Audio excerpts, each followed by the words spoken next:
Muy buenos días a todos y todas y todes. Bienvenidos a nuestra segunda sesión del seminario Una nueva era en la respuesta al VIH-Sida en Latinoamérica. Este seminario está organizado por la Red Medicinas para la Gente, capítulo Latinoamérica, AIDS Healthcare Foundation, Public Citizen, Corresponsales Clave, Acción Internacional por la Salud del Perú y GHP Corp de Colombia. Para comenzar, voy a indicarles que tenemos interpretación. Entonces ustedes pueden ubicar el icono en la parte inferior donde dice más o que hay unos puntitos. Ahí pueden abrir para buscar donde dice traducción, o también en otros va a aparecer como un icono que tiene como el mundo y van a escoger ahí el idioma que desean escuchar para que podamos disfrutar la presentación del día de hoy. Em, para comenzar, me gustaría compartir con ustedes brevemente la agenda. En primer lugar, tendremos unas palabras de bienvenida de la doctora Guillermina Lanis. Ella es la directora global de Advocacy y Política de AHF.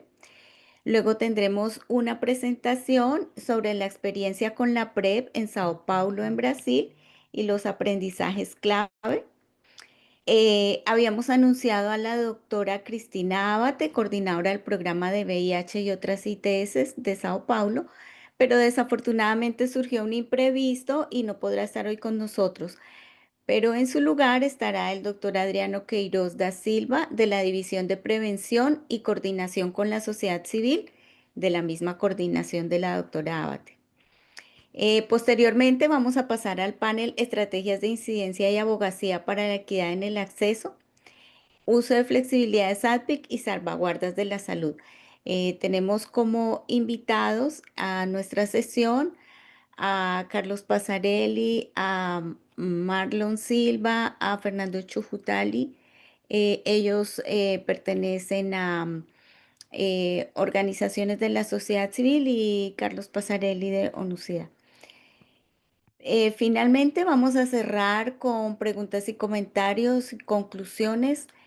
eh, y sin más preámbulo, vamos a dar el paso a la doctora Guillermina Lanis, directora de Advocacy y Política Global de HF.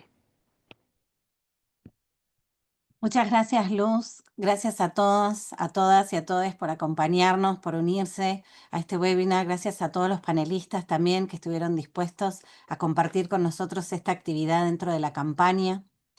Hace muchos años, junto con organizaciones de la sociedad civil y activistas, que venimos abogando y haciendo incidencia para el acceso equitativo a los medicamentos, a los tratamientos y a los métodos de prevención que las personas necesitamos para nuestra salud. Nuestra primera convicción es que la vida y la salud siempre deben valer más que las ganancias de las farmacéuticas, y así venimos abogando por eso. Hoy estamos acá por la misma razón, porque las vidas y la salud de los latinoamericanos deben valer más que las ganancias de las farmacéuticas que van a producir el lenacapavir. No hablamos solo del lenacapavir, porque eso es hoy. Hablamos de todos los medicamentos, los tratamientos y los métodos de prevención que podamos necesitar. Pero para que sea posible, los precios deben ser justos y también nuestros gobiernos deben preparar y hacer y generar las condiciones necesarias para que se haga posible. Dentro de todas las actividades que estamos organizando de la campaña, redactamos una carta dirigida a nuestros gobiernos en la que le pedimos lo siguiente: que garanticen el acceso equitativo al lenacapavir, que refuercen los marcos regulatorios para facilitar el registro y la disponibilidad de versiones genéricas, así como su producción regional, que utilicen las flexibilidades del acuerdo ADPIC de la OMC, incluyendo la emisión de licencias obligatorias, que rechacen las patentes secundarias injustificadas que extienden los monopolios y se convierten en barreras de acceso al medicamento para quien lo necesita, y que incluyan a la sociedad civil en el diálogo y la toma de decisiones relacionadas con el acceso a los tratamientos innovadores. Como escucharán, nada nuevo, lo que venimos abogando y pidiendo hace muchos años todos juntos. Hoy necesitamos que nos acompañen, que firmen la carta, que la apoyen ustedes como individuos y también sus organizaciones. Cuantos más voces, más fuertes vamos a ser. Vamos a compartir el link en el chat y después también lo vamos a compartir por mail para que nos ayuden todos en este objetivo. Unidos podemos lograr los objetivos. La equidad en el acceso a los medicamentos, transparencia y que las vidas y la salud siempre valgan más que las ganancias. Muchas gracias. Muchas gracias, Guillermina. Entonces pasamos a la ponencia del doctor Adriano Queiroz da Silva, de la División de Prevención y Coordinación con la Sociedad Civil, del programa de VIH y otras ITS de la ciudad de Sao Paulo. ¿Tienes la palabra, Adriano? Buenos días a todos. Yo no hablo español, por lo tanto hablaré en português, perdóname. Eu sou Adriano Queiroz, eu coordeno aqui o setor de prevenção da Coordenadoria de STAs da cidade de São Paulo. A pessoa que está me traduzindo, se tiver dificuldade, pode mandar mensagem ou falar alguma coisa que eu falo para falar mais devagar, tá bom? Para quem não está me vendo, só me ouvindo, eu sou um homem negro, né? Tenho barba e estou usando óculos. Eu vou apresentar aqui então, o que a gente tem feito aqui na cidade de São Paulo, que é uma cidade de 12 milhões de habitantes, que fica na região sudeste do Brasil. Então, é uma cidade bem grande, com várias cidades na mesma cidade, com uma dinâmica bem interessante, né? Eu vou colocar aqui a apresentação. Só um momento.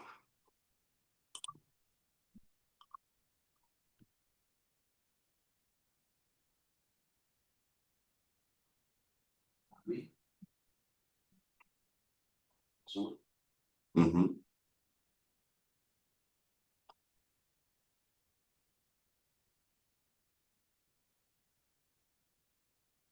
Só um momento, tá?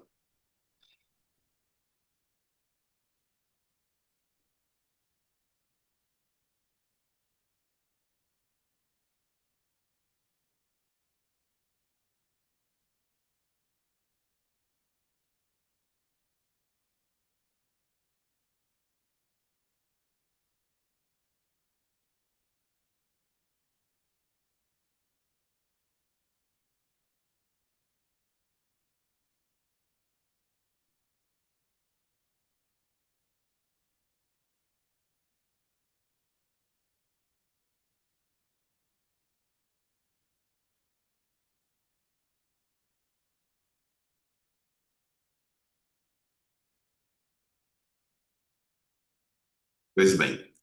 Então, a coordenadoria de STAs da cidade de São Paulo é composta.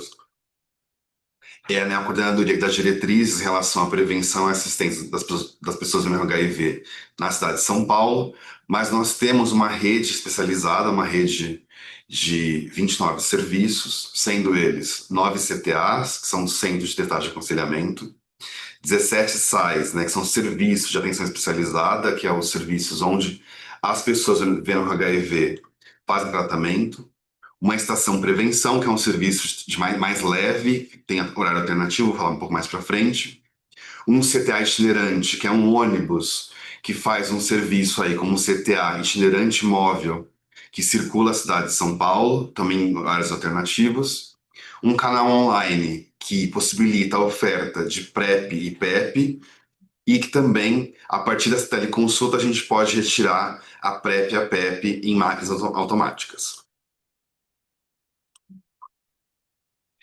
Na cidade de São Paulo, só para um panorama, né? Nós temos aí mais de 57 mil pessoas que estão em tratamento, né, para HIV.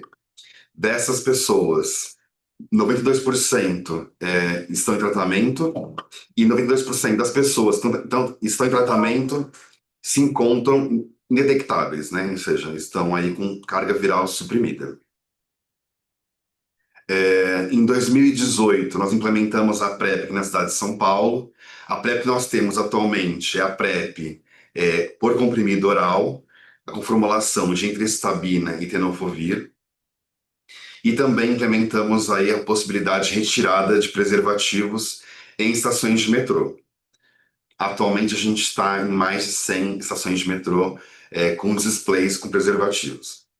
Em 2020, nós expandimos a PrEP para toda a rede de STAs na cidade de São Paulo, a rede municipal.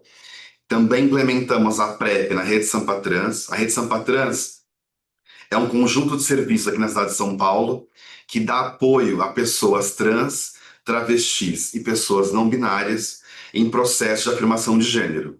Então, a gente tem 45 serviços da rede Sampatrans e parte deles tem ofertas de PEP e PrEP. Nós também baixamos uma portaria aqui na cidade de São Paulo, uma portaria municipal, para que, além de médicos, a prescrição também fosse feita por farmacêuticos, dentistas e enfermeiros. Então, em São Paulo, além do médico, a prescrição de PrEP e PEP também pode ser feita por outras categorias profissionais. E também nós criamos o Conselho Empresarial de Prevenção HIV da cidade de São Paulo, que são empresas que ajudam a gente a fazer um trabalho de prevenção aqui no município. Em 2021, nós implementamos o projeto PrEP na Rua, que consiste em ações extramuros, ou seja, na oferta da testagem rápida para HIV, também fazer o cadastro e a entrega da medicação no mesmo dia de PrEP ou PEP em ambiente comunitário. Então, nós vamos a boates, nós vamos a festas de jovens, associações de bairros, centros culturais, ofertando a profilaxia pré-exposição e a profilaxia pós-exposição. Também inauguramos neste ano o CTA da cidade, em 2021. A gente estava saindo do período mais duro da pandemia de Covid-19 e a gente conseguiu aí também ampliar os serviços de HIV/AIDS. Acho que também é bom lembrar que aqui na cidade de São Paulo nenhum serviço, né, de ST/AIDS fechou durante a pandemia e quando a pandemia começou aí a ceder, a gente conseguiu também ampliar o acesso às profilaxias. E nós criamos um edital de coletivos também, então é um edital que a Prefeitura de São Paulo, por meio da Secretaria Municipal da Saúde, financia projetos de grupos sociais que nos interessam em relação à epidemia de HIV/AIDS, e também demos andamento aí o 11º edital de ONGs, né? A gente financia também projetos de ONGs. Em 2022 implementamos também o rastreio de clamídia e gonorreia, tanto na rede municipal especializada, né, nos CTAs e nos SAIs, quanto também na rede Sampatrans. Então, vou falar aqui um pouco do CTA da cidade. O CTA da cidade é uma unidade móvel itinerante que circula em alguns pontos da cidade de quinta a domingo, então de quinta-feira a domingo, das 17 horas às 22 horas, então período da noite, ofertando testagem de HIV, sífilis, hepatite B, hepatite C, rastreio de clamídia e gonorreia, PrEP, PEP, preservativo, gel lubrificante e também autoteste para HIV. Então, é um serviço que nós colocamos justamente para conseguir diversificar as possibilidades de acesso aos serviços e que também estivesse mais próximo das pessoas, né? Com a PrEP na rua, né, como eu falei anteriormente, que é essa atividade extramuro que possibilita, principalmente também em horários alternativos aos serviços convencionais, que funcionam de 7 às 19, que esses serviços também têm a diretriz aqui da Secretaria Municipal da Saúde de São Paulo, de que eles têm que sair dos seus muros. Por quê? A gente sabe que muitas daquelas pessoas que têm mais informação, mais acesso, conseguem se organizar para ir até o serviço, fazer uma testagem, conseguir aí o acesso à profilaxia pré-exposição ou após-exposição, dar seguimento à PrEP, né? Mas muitas pessoas não conhecem o que é PrEP e PEP, e aí nós temos também, então, essa função de conhecer mais o território, estar mais presente no território, promover o conhecimento das pessoas em relação à prevenção combinada e também ampliar o acesso às profilaxias. Só em 2024 nós fizemos mais de aproximadamente 1.500 atividades extramuros, né, com PrEP na rua, sendo que delas foi concentrado 100 no carnaval. Então, a gente tem um trabalho muito importante também em alguns períodos do ano, como o carnaval e também a parada LGBT, que em São Paulo é uma das maiores do mundo, então concentra muita gente. A gente faz um trabalho mais focado em algumas épocas do ano. Nessas ações extramuros, nós fizemos mais de 17 mil testes rápidos de HIV e também mais de 2.000 novos cadastros de PrEP. Aqui são fotos, então aqui é a unidade móvel que a gente tem aqui na cidade de São Paulo, que a gente tem um caminhão adaptado com salas para fazer a coleta, laudo e leitura e também entrega de resultado e a prescrição da medicação. Mas o extramuro da PrEP na rua é feito para além da nossa unidade móvel, nós temos também parceiros locais. Então a gente consegue, por exemplo, em casos de prostituição, onde o gerente dessa casa dá um quartinho para a gente, nós vamos com 2, 3 profissionais e conseguimos fazer a testagem e oferta de PrEP. Então, para cada local, cada contexto, nós vamos ter uma configuração também de equipe. Nós temos projetos de prevenção, né, que trabalham na perspectiva de educação entre pares, então, projetos que trabalham com mulheres mais vulneráveis ao HIV, projetos que trabalham com gays e outros homens que fazem sexo com homens, projeto que trabalha na perspectiva da redução de danos de álcool e drogas, para redução também aí de infecções de HIV e outras ISTs, projetos que trabalham com jovens, projeto que trabalha com profissionais do sexo e também um sexto projeto que trabalha na educação entre pares com mulheres trans e travestis. Então, esses projetos são importantes porque são pessoas da comunidade que recebem capacitação dos serviços e fazem essa ponte, essa proximidade entre os serviços e as comunidades mais vulnerabilizadas à epidemia de HIV/AIDS. Então, aqui a gente tem fotos de alguns agentes de prevenção. Aqui nessa foto, né, à esquerda, nessa camiseta rosa, nós temos aqui o carnaval, então entrega de preservativo no carnaval, aqui no meio também. Aqui uma ação local, à direita, que é feita junto a uma casa de sexo, um clube de sexo na zona norte de São Paulo.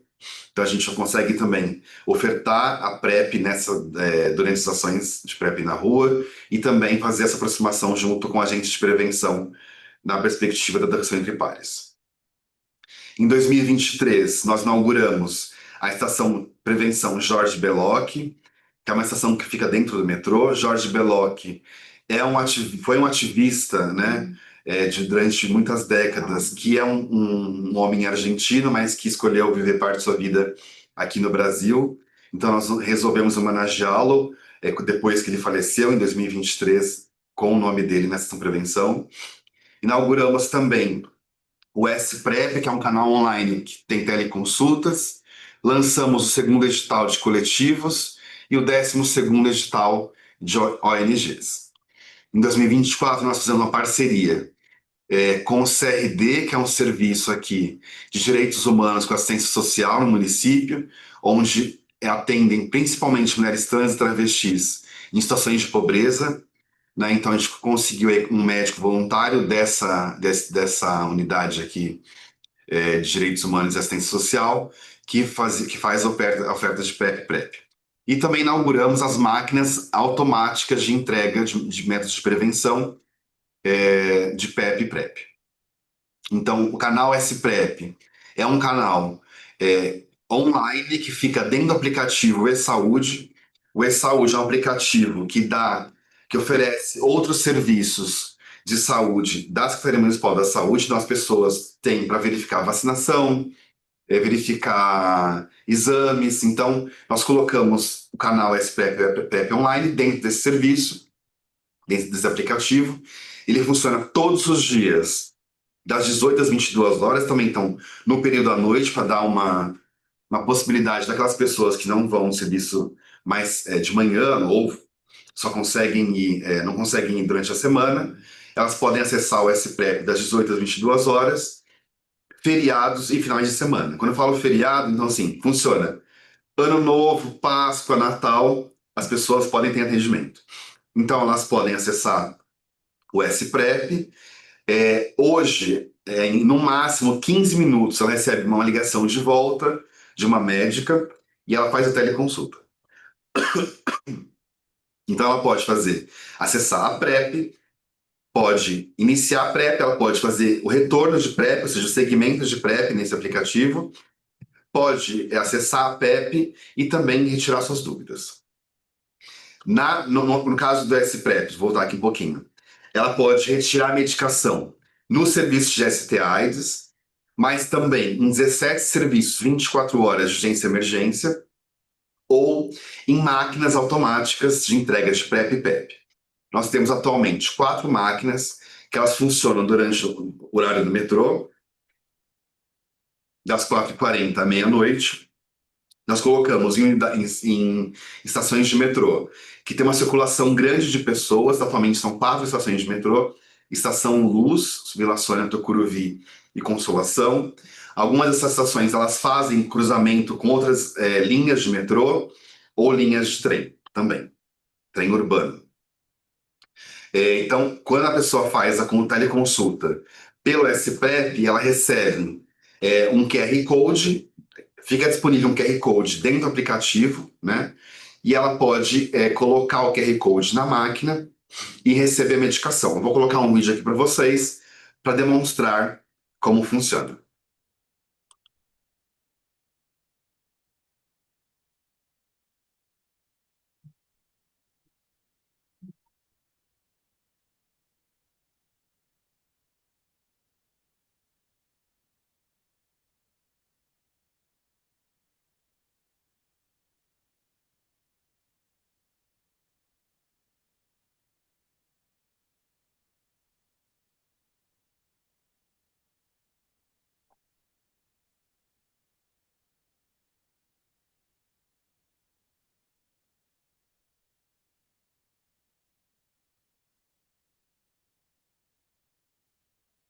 Bem, como demonstrou aqui o vídeo, além das medicações, né, quando é PrEP ou PEP, também sai sempre um autoteste de HIV que é cedido, né, que é pelo Ministério da Saúde e é por fluido oral, né?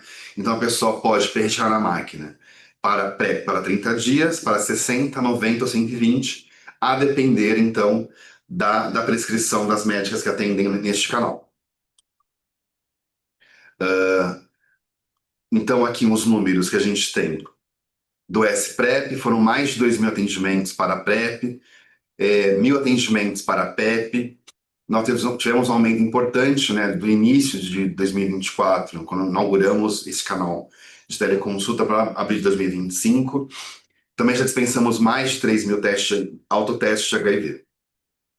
Aqui é a São Jorge Beloc, que fica dentro da Ação República do metrô. É uma estação que tem apenas 25 metros quadrados. Temos 4 salas de atendimento, contam 3 prescritores e uma sala de coleta, e aqui é a recepção, que a pessoa faz o seu cadastro antes de entrar para a coleta e depois entrega de resultados. Estação Prevenção funciona das 17 às 23 horas, de terça a sábado, né?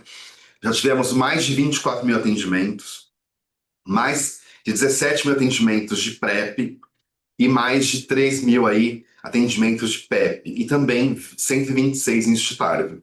Então, aquela pessoa que faz o teste de HIV para iniciar a PrEP, né, ou para pegar a PEP, porque essa prevenção é um serviço focado em acesso à PrEP, principalmente, né? Então, tem o teste de HIV, a pessoa pode fazer a PrEP ou retirar a PEP, caso tenha tido uma exposição recente. Mas, se der positivo para HIV, ela pode também iniciar o tratamento na estação prevenção. Porque em São Paulo ela pode ter o suporte da SPrep, então as pessoas que trabalham no início ali da estação prevenção faziam tinha esse apoio da SPrep, mas atualmente também é uma portaria municipal de que enfermeiros e enfermeiras podem iniciar o tratamento. Então elas podem dar o início, pode entregar a primeira medicação daquela pessoa que descobriu recentemente que tem HIV. Então, nesse período, né, desde 2017, a gente também teve aí mais de 50 projetos de ONG, mais de 24 projetos de coletivos que ajudam a gente a divulgar a prevenção combinada, e teremos aqui, este ano, o lançamento digital de 2025. Nós fizemos o ano passado, no final do ano passado, no mês aí, mundial da AIDS, uma edição do Conexões, que é um evento que juntou os projetos de coletivo e ONGs. Isso é importante porque as ONGs têm um formato mais estruturado e os coletivos menos, então foi interessante a gente apresentá-los, colocar eles em contato e também que eles conseguissem aí olhar o trabalho um do outro que foi feito durante os projetos, né?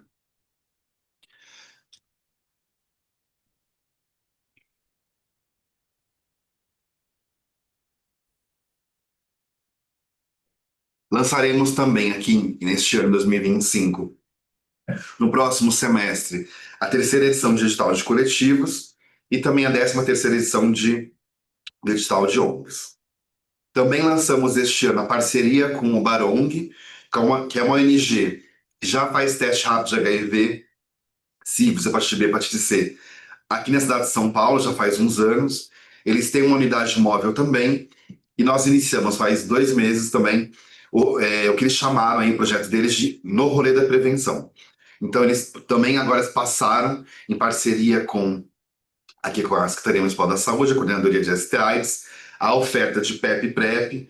É super importante que eles fazem campo também de madrugada, então a gente consegue dar acesso para as pessoas que estão nos rolês, que estão nas boates, né, que estão também em locais de prostituição, que o Barong também tem uma proximidade muito grande, sobretudo com pessoas trans, né, mulheres trans, travestis, em contexto de prostituição. E vamos lançar em 2025 também a possibilidade daquelas pessoas que estão em tratamento nos serviços de STIs, né, no SAIS, que as pessoas que têm HIV, estão em tratamento há mais de um ano, né, que já estão detectáveis, de retirar também TARV através das máquinas automáticas. Com isso, nós temos, só na cidade de São Paulo, mais de 65 mil cadastros de PrEP nos serviços municipais. Isso corresponde a mais ou menos um terço das PrEPs iniciadas no Brasil e um pouco mais, 60% das PrEPs iniciadas no estado de São Paulo. Também, desde 2018, mais de 140 mil PEPs dispensadas. Estamos em mais de 100 estações de metrô e terminais de ônibus, distribuindo preservativo interno e externo. Só em 2024 distribuímos mais de 50 milhões de preservativos. Desde 2019, a gente eliminou a transmissão vertical do HIV, ou seja, da pessoa gestante para a criança. O protocolo de prevenção à transmissão vertical aqui do município de São Paulo é um pouco mais rigoroso do que no resto do país. E, felizmente, aí nós estamos no 8º ano consecutivo de queda de novas infecções de HIV. Então, de 2016 para 2024, houve uma queda de quase 55% de novas infecções de HIV. Reduzimos, sobretudo, na população jovem, de 15 a 29 anos, nos 57%. E estamos aí rumo à eliminação da epidemia de HIV na cidade de São Paulo. Nós acreditamos que nos próximos anos nós conseguiremos anunciar que, além da transmissão vertical, também nós conseguiremos aí eliminar a transmissão, teremos eliminado, né, a transmissão horizontal do HIV. É isso, muito obrigado.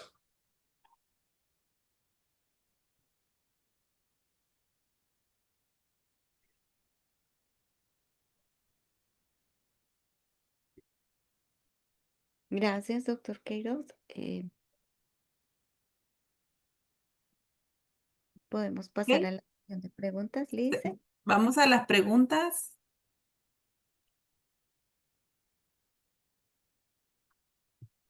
Tengo un rebote de la interpretación, pero creo que ya pasó. Habían algunas preguntas en el... Perdón, estoy... Ok. Ahora sí, escuchaba la interpretación en portugués. Em, Una de las preguntas que tiene que ver con el cuidado de las máquinas dispensadoras, cómo preservar la seguridad, cómo han logrado preservar la seguridad de las máquinas dispensadoras de PrEP, porque entendemos que están en espacios de acceso público. Y otra de las preguntas que se hacía también es, ¿qué desafíos encontraron en las alianzas con organizaciones de sociedad civil y cómo abordaron estos desafíos y los lograron superar.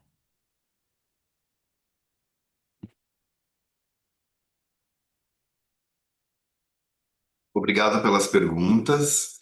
Em relação à segurança da máquina, eu entendi que é pela segurança, mas vou explicar também, acho que, a perspectiva dos usuários, né? Então, nós temos uma empresa que tem essas máquinas, elas têm licenças da Anvisa para lidar com o medicamento nesse ambiente. Então, são máquinas que conservam o medicamento, porque elas têm uma temperatura interna, né, que preserva o medicamento. Então, isso é importante. Nós temos um sistema também que é oferecido por essa empresa. Em relação também ao sigilo dos usuários, né? Essa questão do usuário ser visto retirando uma medicação na máquina, aqui em São Paulo, a questão da PrEP está muito bem instalada, né? Então, a gente tem uma comunidade muito forte que tem falado sobre PrEP, que a gente tem ampliado o acesso para além dos serviços. Então, tem sido recebido pelos usuários de uma forma muito boa, né? Inclusive, nós recebemos outras cidades, estados brasileiros para entender como funciona, para replicar, né, a entrega de medicação por máquinas. Então, tem sido um grande sucesso, né? Fica em locais de grande circulação de pessoas, mas eu acho que também é uma forma de recolocar, né, reposicionar a discussão da prevenção do HIV, não só da prevenção, mas do HIV em si, né? Das pessoas que se previnem, que não têm HIV, mas as pessoas que têm HIV e que também estão aí juntas na prevenção, né? Através do tratamento e do I igual a I. Em relação às ONGs, nós temos um diálogo com as ONGs há muitos anos, né? Então, nós estamos no vamos para o 13º, desculpa, 13º edital de ONGs, né? O que a gente tem visto, acho, de desafiador é como, né, diante das tecnologias novas, como a gente pode aí melhorar o diálogo, né, e facilitar também o trabalho dessas ONGs que trabalham com várias populações, né? Então a gente tá no momento hoje de conseguir, sobretudo, ampliar a testagem. Então, aquelas pessoas que não sabem o seu estado sorológico, conhecer o estado sorológico, aquelas que têm o HIV e não sabem ainda se tratar precocemente, né?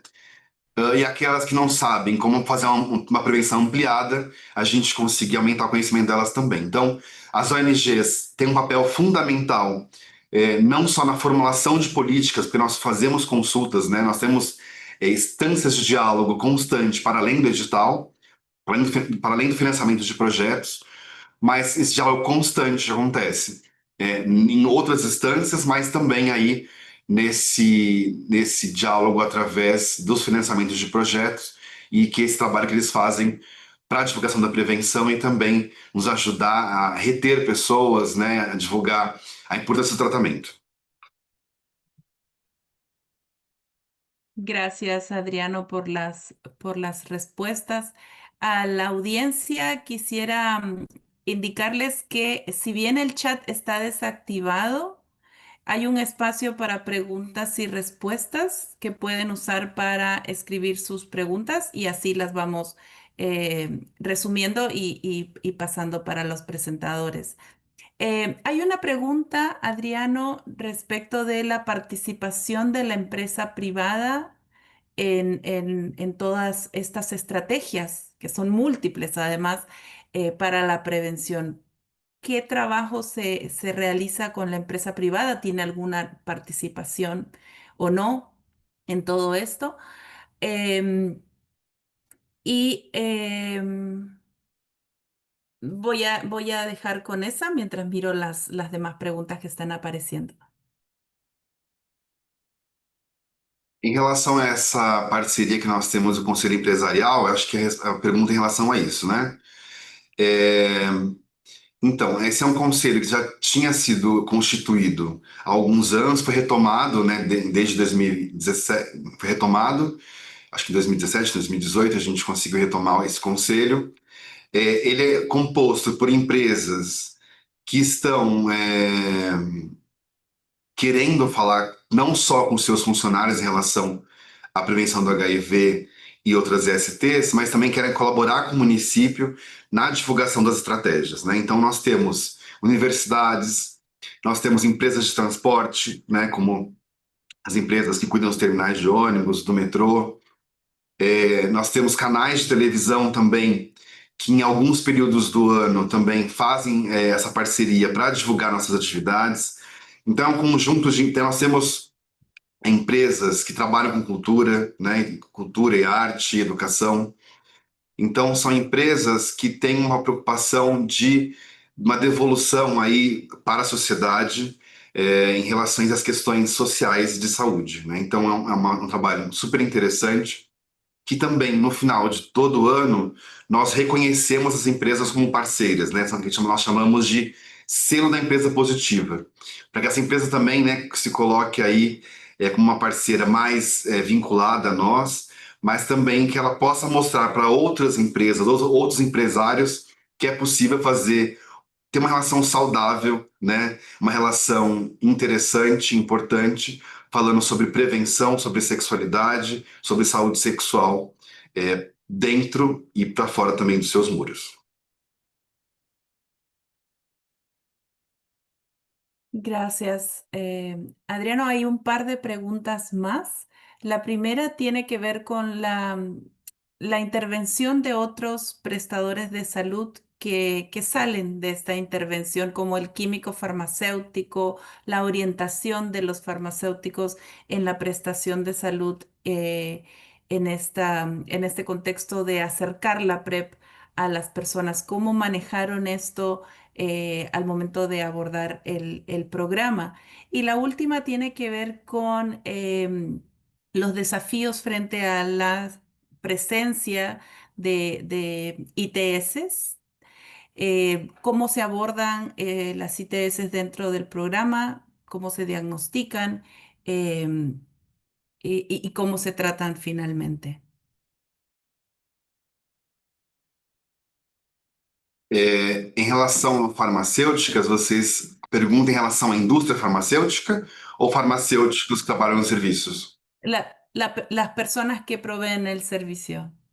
Ah, sim. Para nós, é super importante aqui em São Paulo a ampliação de outras categorias profissionais para prescrição de PrEP e PEP. Por quê? Nós não conseguiríamos ampliar a PrEP como nós temos feito só com médicos. Eu acho que isso é um ponto.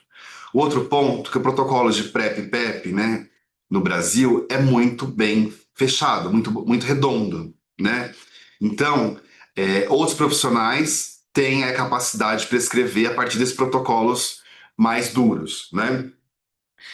Em casos de intercorrências, esses profissionais, eles são recomendados, né, a ter uma parceria com um profissional médico. Então, as pessoas que estão em PrEP não têm muitas intercorrências, né? Então, e os conselhos regionais e federais de farmácia, eles receberam a notícia, né, de que farmacêuticos poderiam prescrever com muito agrado, né? Eles ficaram muito contentes com isso, né? Porque também fortalece o trabalho dos farmacêuticos em relação ao serviço, nos serviços. Então, para a gente foi muito bom, né? Tanto para a categoria profissional de farmacêuticos, mas também para os usuários que conseguem ter mais gente prescrevendo, ou seja, a gente tem mais capacidade de ofertar na rua, mais capacidade de ofertar no serviço, né? De ter portas abertas. Eu não falei aqui, mas em São Paulo não há agendamento de PrEP, ou seja, a pessoa chegou no serviço que oferta PrEP, ela vai fazer o teste no mesmo dia, o cadastro no mesmo dia, e ela vai sair com a medicação no mesmo dia, tá? Em relação ao tratamento das ISTs, então, as pessoas que estão em PrEP, então, elas estão em acompanhamento no serviço de saúde. Se houver alguma intercorrência individual, né, algum sinal ou sintoma de ST, ela pode voltar no serviço que ela faz, a PrEP, ou em outros serviços que ofertam testagem de tratamento de ISTs e fazer o tratamento. Com isso, a gente consegue quebrar a cadeia de transmissão também de STs mais cedo. Então, são pessoas aí assistidas para os serviços de saúde e também ter ampliado, né, O rastreio de clamídia de gonorreia foi super importante, que nós observamos que pessoas em uso de PrEP têm um percentual importante de clamídia e gonorreia assintomática. Então, fazer esse rastreio a gente consegue também quebrar a cadeia de transmissão das outras ISTs. Muchas gracias, Adriano. Antes de poner la última pregunta, que creo que es la más desafiante, hay un mensaje de la doctora Bocardi entre las preguntas que agradece la presentación y puntualiza que Sao Paulo corresponde al 40% de la provisión de PrEP en Brasil, o perdón, en América Latina. Entonces, destacar que están haciendo la diferencia desde Sao Paulo para toda la región. Y creo que todo el mundo queda fascinado, igual que yo, cada vez que te escuchamos con la presentación. Siempre están poniendo cosas nuevas, ampliando el alcance y reduciendo, además, mostrando cómo se están reduciendo los casos en Sao Paulo. ¿Cómo llevamos esta propuesta a otros países? Hay una pregunta respecto de cómo, frente a contextos desafiantes con gobiernos antiderechos, cómo llevamos un mensaje de tenemos que ampliar el acceso a PrEP. El desafío para el final quedó. É um desafio muito importante, né? Eu acho que cada país, cada cidade tem seus contextos, mas o que eu acho que o mais importante é que nós tenhamos em mente que nós precisamos facilitar o acesso, né? Enquanto nós tivermos serviços duros, engessados, esperando que as pessoas mais vulnerabilizadas entrem no serviço, no horário que a gente acredita que ela tem que entrar, no tempo que ela acha que a gente acha que ela tem que ficar. Então tem gente que fica 2, 3 horas no serviço de saúde. Para retirar numa PrEP, vão chegar as pessoas que têm mais acesso, que sempre chegaram no serviço.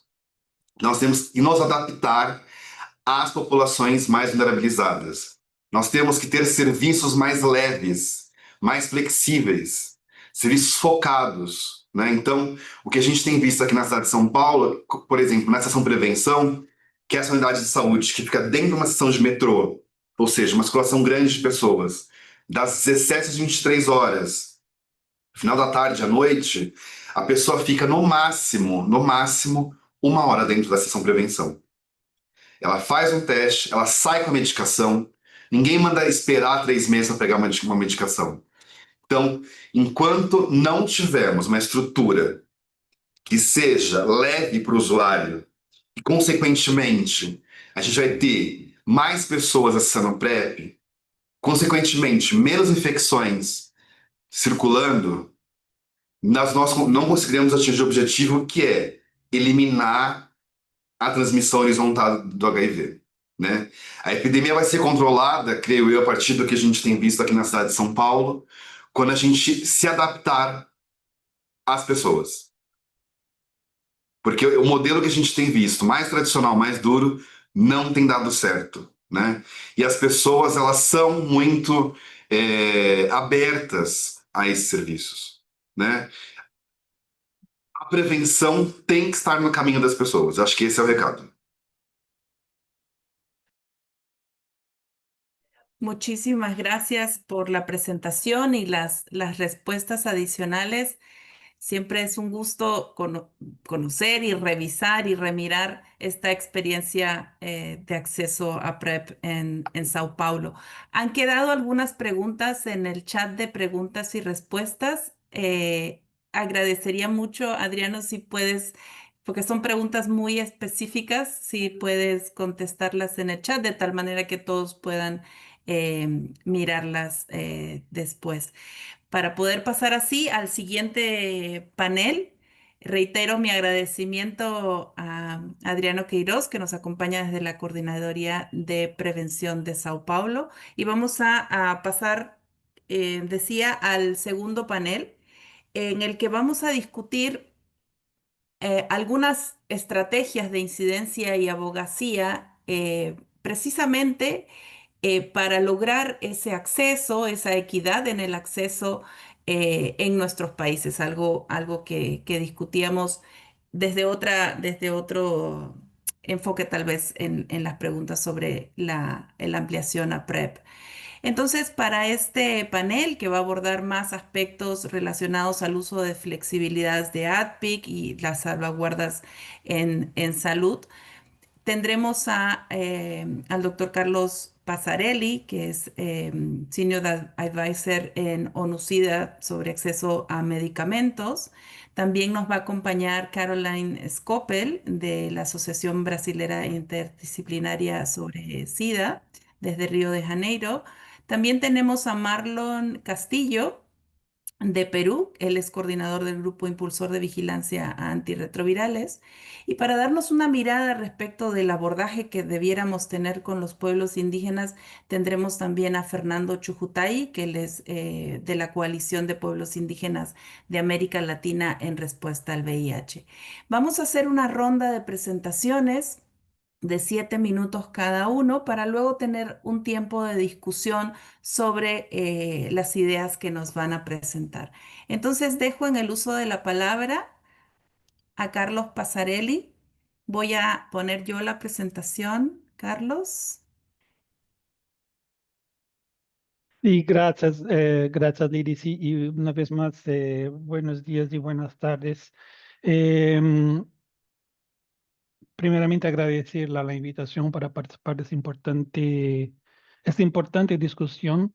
Y yo quería empezar con lo que decía Guillermina en su introducción, que hoy estamos hablando de Lena Kapavir, pero no es Lena Kapavir. Yo quiero decir que Lena Kapavir muestra las inequidades, las desigualdades que existen en el tema de acceso a medicinas, acceso a tecnologías de salud. No podemos ser ingenuos de acreditar que Lena Kapavir va a acabar con la epidemia de SIDA. No va. Y la presentación de Adriano fue muy clara en ese sentido. Lena Kapavir no va a acabar con homofobia. Lena Kapavir no va a acabar con transfobia. Lena Kapavir no va a acabar con racismo. Lena Kapavir no va a acabar con las desigualdades de género. Y son esas cosas que necesitamos, entre otras, la pobreza, acabar con la pobreza, para acabar con el SIDA. O sea, no es una píldora o una inyección que va a revolucionar el mundo. Y estoy diciendo eso porque cuando se empezó a hablar de Oral PrEP, de la misma compañía que produce Gilead, la compañía decía, Oral PrEP va a revolucionar la prevención. Pero la gente no tomó, en primer lugar porque no tenía acceso. Entonces, una gran innovación, por más importante que sea, solo es útil si la gente tiene acceso a ella. Y yo creo que en esa discusión vamos a discutir una de las barreras, no son todas unas barreras que tienen que ver con acceso. La próxima, Lidia, sí, por favor. Entonces, estamos hablando justamente de las brechas en la respuesta al VIH-Sida y de esas brechas que cuestan vidas. Tenemos problemas sistémicos, problemas estruturales que tenemos que resolver. Necesitamos de nuevas tecnologías de prevención, sí. Qué bueno que venga Lenacapavir, qué bueno que venga Cabotegravir, pero esto tiene que estar incluido en un contexto de prevención combinada y de derechos humanos, porque si no, como decía antes, no vamos a resolver muchas cosas. También en el campo de tratamiento tenemos que continuar avanzando. Nosotros tenemos niñas, niños y adolescentes que no tienen terapias que son adecuadas a sus estilos de vida. Hay mucha gente en Latinoamérica, tenemos países, casi todos los países con largo recorrido de tratamiento, gente con mucha historia de tratamiento y que en algún momento los tratamientos existentes empiezan a fallar. Y ahí en ese sentido es necesario nuevas innovación y nuevas tecnologías de tratamiento. Y también teníamos, y esto un poco estaba en la presentación de Adriano, la gente que llega muy tarde al diagnóstico, la gente que llega ya con caso de SIDA en el momento de su diagnóstico de VIH Y esas personas van a necesitar de un tipo de tratamiento que no son los tratamientos que están ahí, porque ya tienen otras complicaciones. Y además, la gente que vive con VIH, justamente por causa de los tratamientos, están viviendo más tiempo, más largamente. Y necesitan de otras medicaciones, medicaciones para cáncer, medicaciones para diabetes, medicaciones para, incluso para, para enfermedades que son ocasionadas por efectos colaterales de las medicinas de los tratamientos.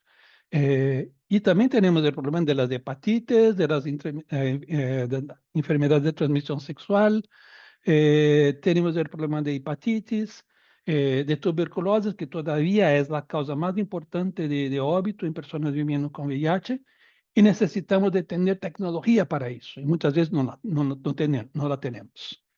Y también tenemos que volver y continuar a pensar y a perseguir innovaciones de vacuna para VIH, de la cura para el VIH.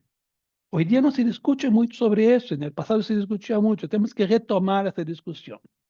La siguiente, por favor.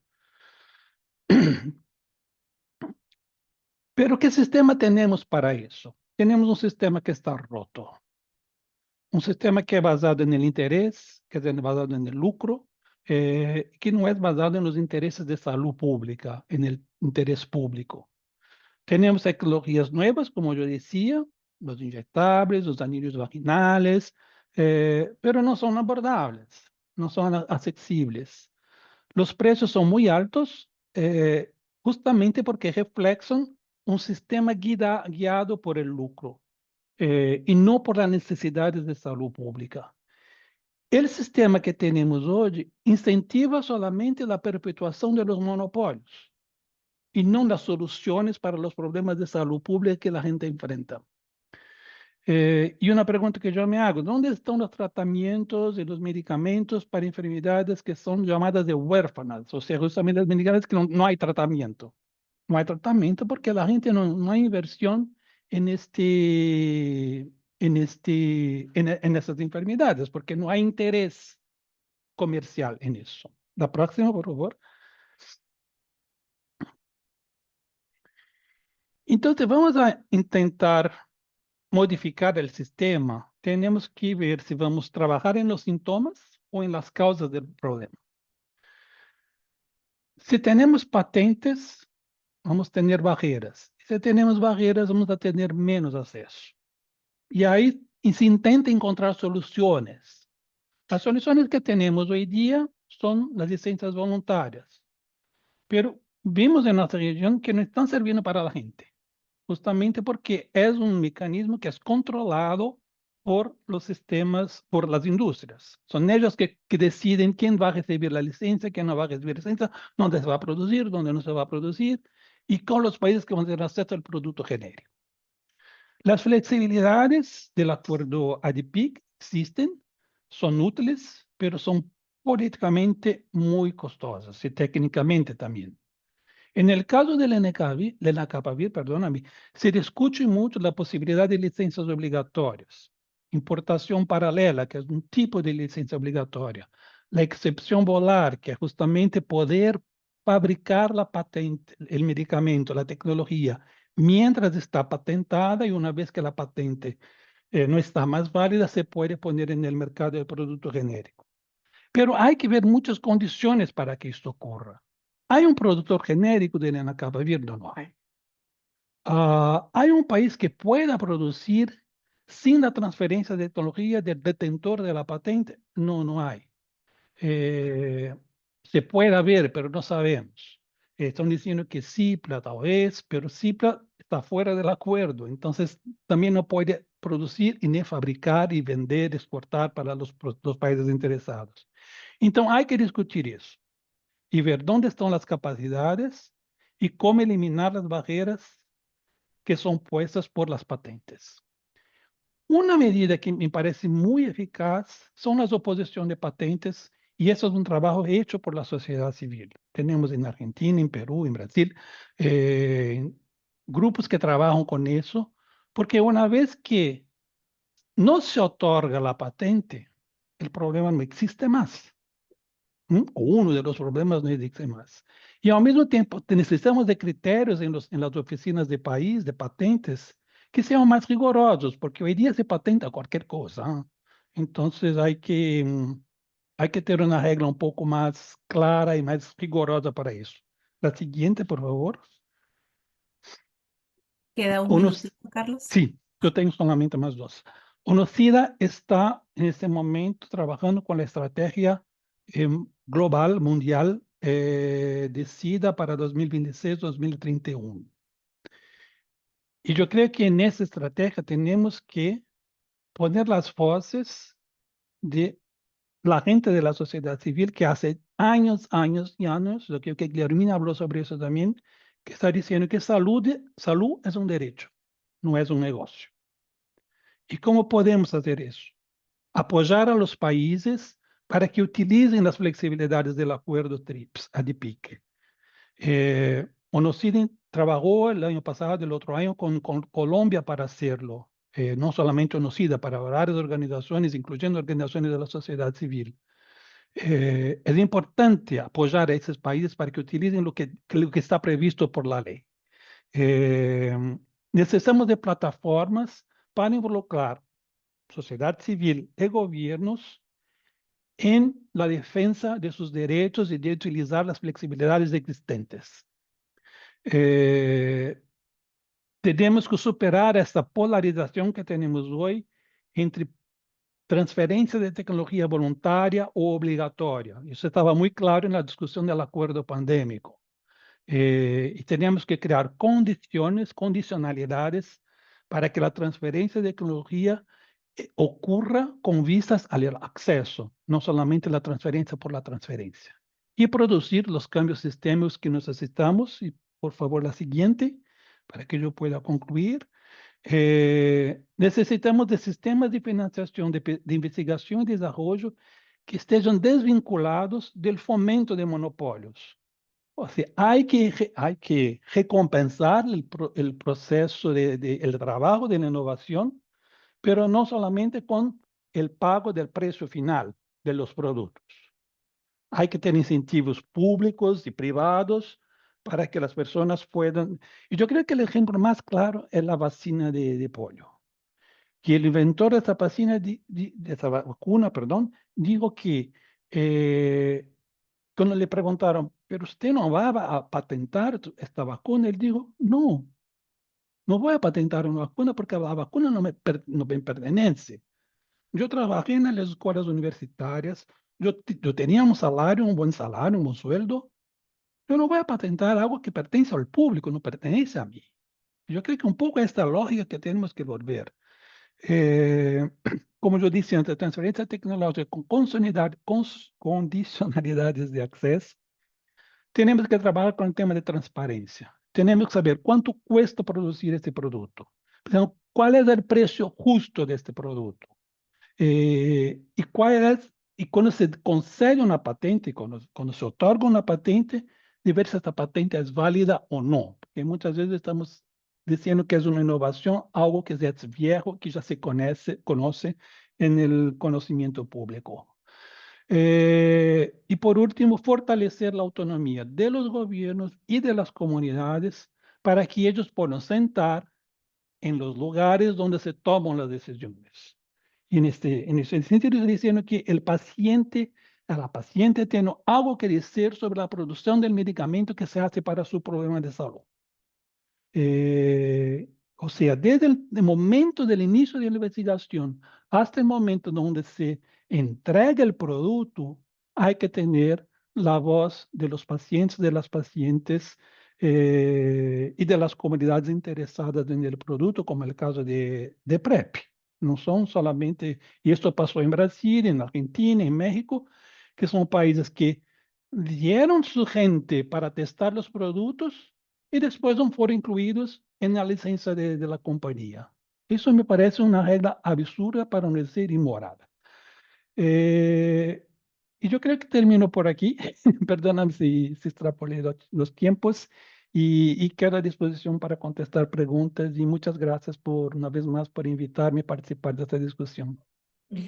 Muchísimas gracias, Carlos.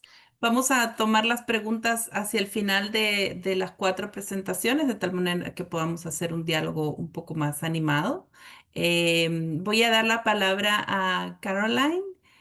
Caroline Scopel es de ABIA y va a compartir con nosotros, o yo voy a compartir su presentación,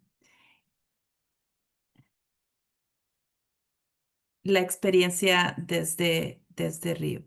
Em, ok, Caroline, adelante, ¿se ven bien? Olá Se a ve bien. todos. ¿Escuchan-me? Sí. Sí. Sí. Yo voy a hablar en portugués para ser más correcta en la pronuncia. ¿Vem minha apresentação? Sí. Sim. Sim. Bom, eu vou falar rapidamente.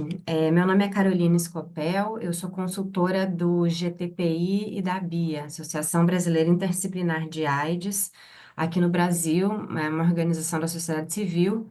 Então, eu vou falar um pouco dessa perspectiva e do trabalho que nós temos feito e que nós temos refletido acerca das questões do acesso e principalmente relacionadas às questões das patentes farmacêuticas, né?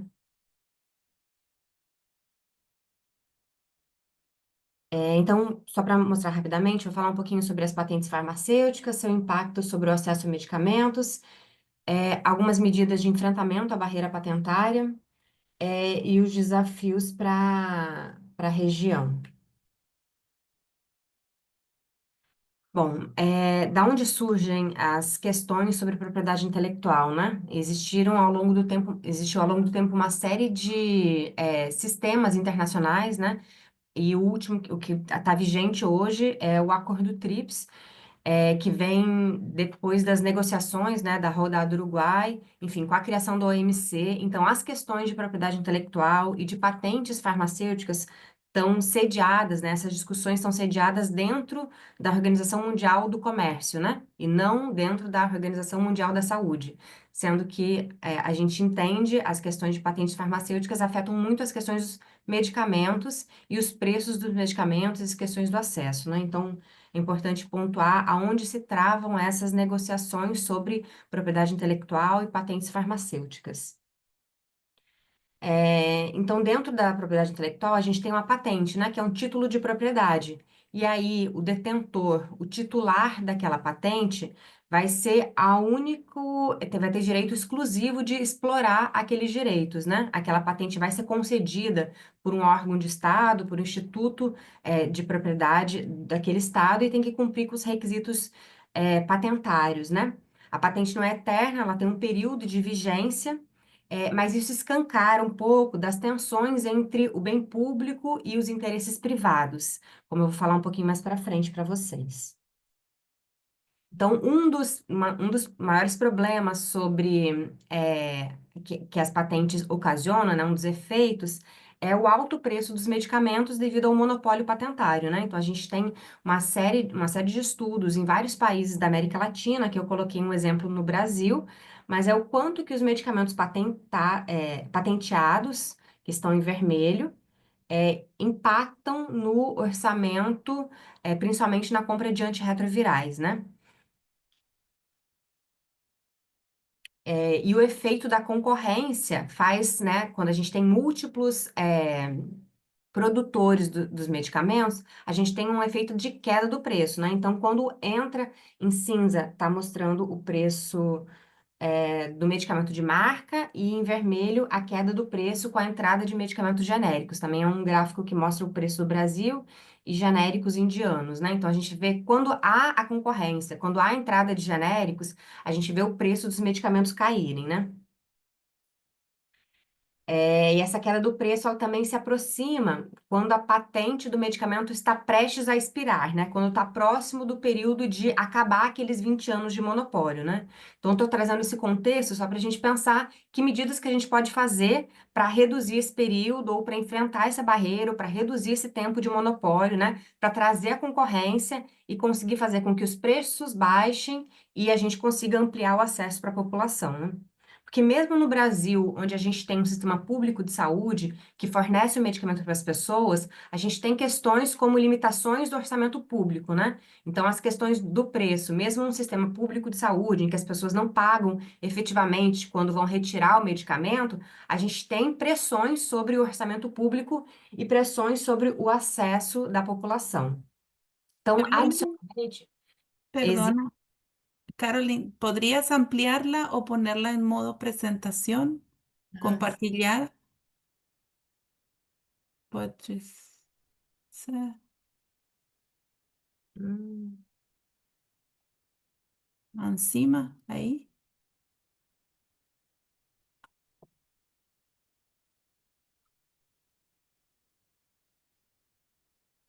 Desculpa. Obrigada.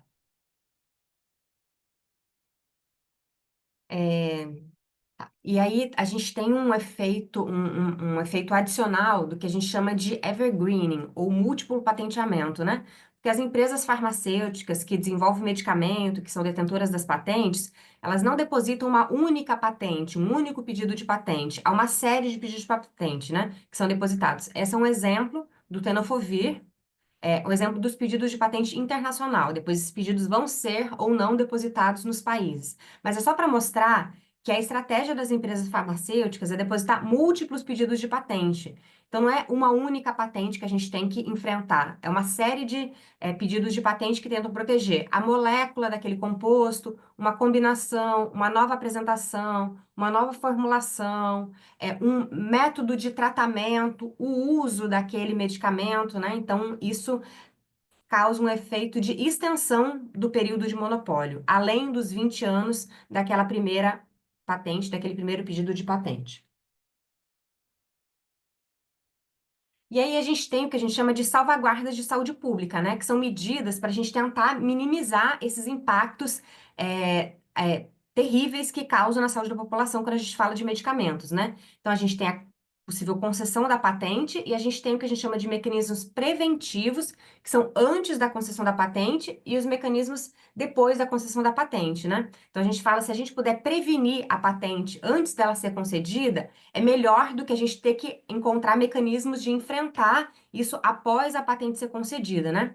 Então, antes da patente ser concedida, a gente pode utilizar critérios de patenteabilidade rígidos, análise do setor saúde nas questões de patenteabilidade, ou as oposições, né?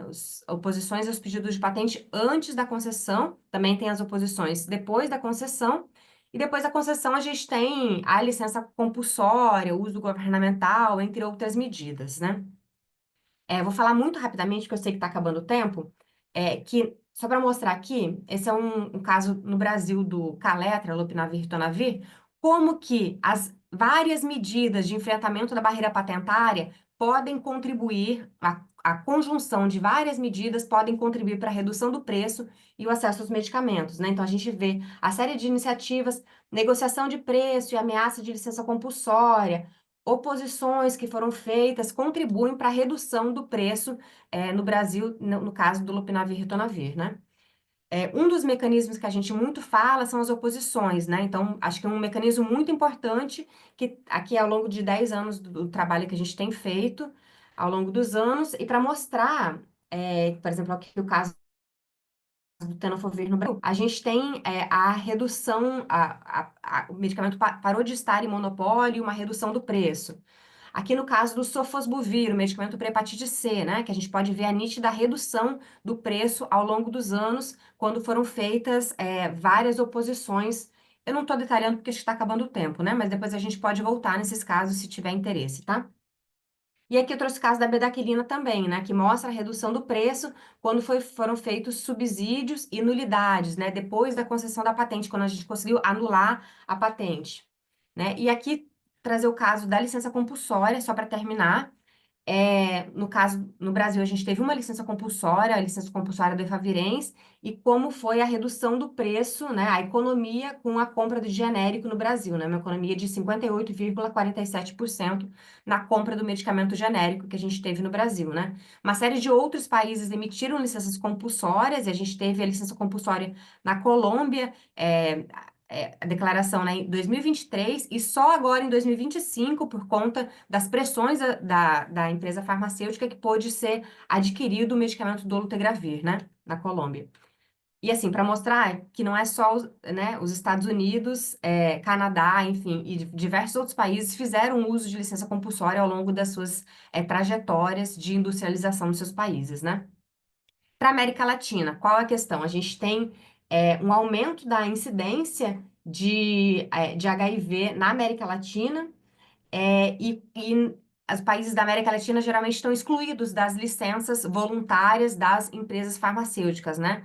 Aqui a gente está falando das empresas da Gilead.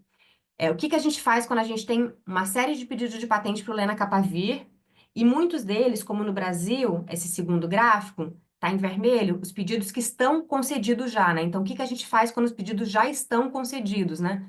Então, ali acho que a gente tem a gente não pode mais fazer subsídios, porque já passou o prazo, as oposições já passou o prazo sobre isso. Em muitos países, o período de fazer oposição também é curto.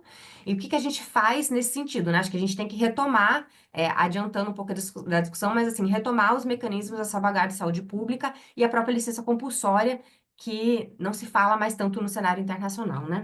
Enfim, passei um pouco do tempo, queria pedir desculpa, mas acho que consegui falar um pouquinho para vocês. Muchas gracias, Carolyn. También muy ilustrativa la presentación y nos presenta el panorama global, ¿no? De lo que significan las patentes en el acceso a medicamentos también. Precisamente en línea con esta presentación, Carolyn mencionó las licencias obligatorias o licencias compulsorias, como se traduce en algunos lugares, como una herramienta para el acceso. Entonces voy a dar pase a Marlon, que nos va a contar un poco la experiencia peruana en la búsqueda de la licencia obligatoria para un medicamento para VIH en años pasados y el impacto de este trabajo. Adelante, Marlon. ¿Tú pones tu presentación? ¿Quieres que la ponga? Hola, gracias. Ok. Buenas tardes, buenas tardes con todos. Gracias por la invitación. Ya lo mencionó Lice, soy de GIVAR, que es el grupo impulsor de vigilancia del acceso a medicamentos antirretrovirales en el Perú.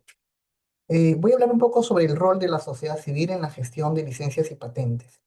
Eh, ¿Qué tenemos que hacer primero? El fortalecimiento de las organizaciones de la sociedad civil, ¿no? Pues hay que monitorear y cuestionar las patentes injustificadas que se presentan en cada una de las oficinas de patentes de nuestros países. Hay que incidir en las políticas públicas y la legislación. Hay que promover el uso de las flexibilidades de las ADPIT y realizar campañas y medios y campañas públicas para evidenciar algunas patentes o mal dadas o problemas en el acceso a medicamentos por los altos costos. Sin embargo, si no tenemos una sociedad civil fortalecida y con un soporte técnico, no vamos a poder lograrlo. La siguiente. La experiencia exitosa en Perú es sobre la Tazanavir, ¿no? Entre el año 2015, incluso antes del 2015, porque se hicieron preparaciones previas con organizaciones de sociedad civil hasta el 2017, GIVAR, Red G, Acción Internacional para la Salud, Corresponsales Clave y otras organizaciones de sociedad civil, impulsamos un plan de incidencia política con una campaña pública y técnica para aplicar una licencia obligatoria al antirretroviral Atazanavir.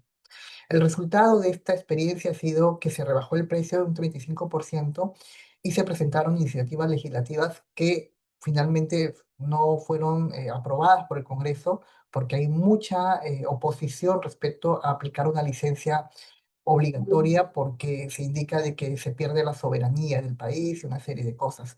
Sin embargo, en la experiencia exitosa hemos tenido tres pilares: la abogacía, la comunicación que se ha tenido y además la movilización social como parte de un paquete integral desde sociedad civil para impulsar una campaña para el Atazanavir. La siguiente.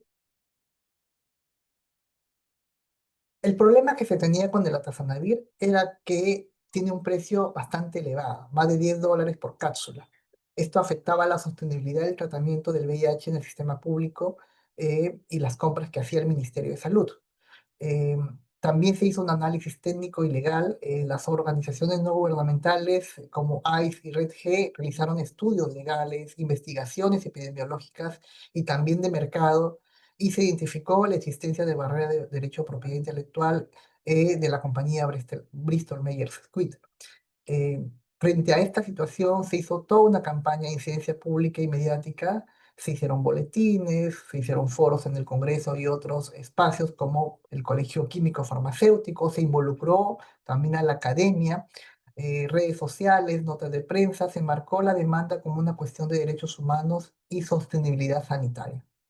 Se hicieron campañas públicas, como verán en la fotografía, en parques, plazas, eventos, incluso aprovechando las actividades del Día Mundial de la Respuesta frente al VIH. El siguiente. El impacto de la incidencia es que, a pesar de que se bajó en el 2017 el precio del medicamento, ya para el 2019 ya había vencido la patente. Y el vencimiento de la patente hizo todavía mucho más efectivo el acceso, porque se bajó en un 90% más el precio del producto, ¿no? De costar 18,76 soles, con la reducción del 35% llegó a costar a un sol 90 el precio del medicamento. Incluso os recuerdo que en toda esta campaña que se hizo, también donde en algunos casos contribuyó este HF, se permitió generar toda una corriente de opinión favorable al tema de las licencias obligatorias o voluntarias. La siguiente. ¿Cuáles son las barreras que tenemos como sociedad civil para acceder a estas flexibilidades de las APIs y generar el acceso finalmente a los medicamentos? Primero, consideramos que es la falta de conocimiento técnico jurídico de las organizaciones sociales de la comunidad, ¿no? Mayormente no nos preocupamos por el desabastecimiento, por un producto que llega nueva, pedimos que venga y se incorpore, pero no conocemos el detrás, ¿no? No conocemos si es que hay una patente registrada o no, cuál es el mecanismo a utilizar, ¿no? También la presión política y comercial internacional. Aquí en el Perú, cuando comenzamos esta campaña y todo lo demás, los laboratorios presionaban enormemente al Ministerio de Salud, incluso a los ministerios de comercio exterior, ¿no? Tanto así que los embajadores de los Estados Unidos, bastante preocupados por la situación, comenzaban a mandar cartas y hubo una oposición terrible, ¿no? La estigmatización y la criminalización de los activistas.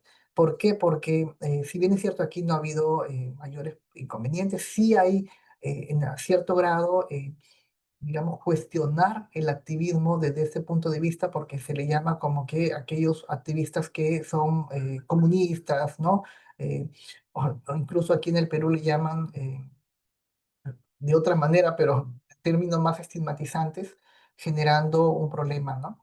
El acceso limitado a la información sobre las patentes también es una barrera porque no todos conocemos cómo se ingresa al sistema, por ejemplo, en la oficina de Indicopy, donde tiene la encargada del tema del patentamiento, los mecanismos, donde se revisa, cuáles son las fechas indicadas para hacer las oposiciones. La siguiente. Y cómo usar las licencias obligatorias como una herramienta regional. En GIMAR creemos que debemos promover mecanismos conjuntos de evaluación de patentes, ¿no? Unirnos en varios países de Latinoamérica, crear una plataforma técnica o legal, regional, por ejemplo, una red sudamericana de acceso, ¿no? Para medicamentos, ¿no? Eh, el vincular el uso de las licencias a procesos regionales como la UNASUR o Mercosur, que puede ser también como una forma de aplicar, porque siempre nos hemos juntado como organizaciones, pero no hemos visto otras entidades o mecanismos más regionales que pudieran ayudar o aportar a este trabajo. Siguiente. ¿Y qué dificultades enfrentamos al cuestionar las patentes? Eh, Requerimientos técnicos y recursos legales, plazos, ya lo han dicho, plazos estrictos y limitados para cuestionar algunas patentes que se han dado sin soporte técnico, sistemas poco transparentes de evaluación de patentes en nuestro Perú, en nuestro país. El sistema no es tan claro, digamos, hay lineamientos, pero a veces se otorgan patentes que en otros países nunca se han otorgado. falta de voluntad política para mejorar el otorgamiento de patentes. Y también es algo que ya había mencionado, el precio sí importa, ¿no? Muchas oportunidades hemos visto a muchos activistas, incluso para VIH, que decían, no importa cuánto cuesta, me lo tienen que dar porque el Estado está en la obligación de dármelo.